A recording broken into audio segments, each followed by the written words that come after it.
This is documentation of our outhouse that's attached to our probably late 80s Victorian. It has a brick foundation with a clean out door here.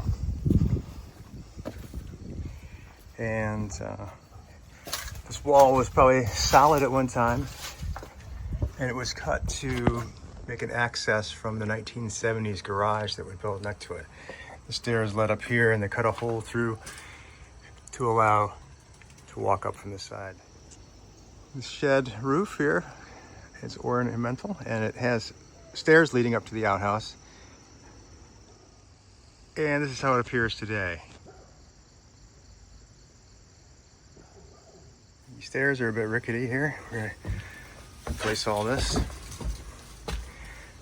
For the back door. The moldings match the inside of the moldings of the house. It's nicely built.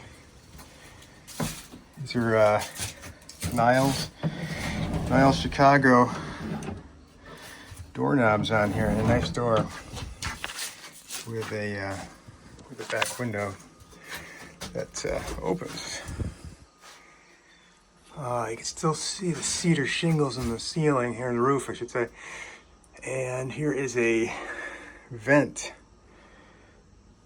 that was to the two-seater, and they're still operable, yeah, in a pinch. The bottom is it's probably about 8 feet down to the bottom there at least.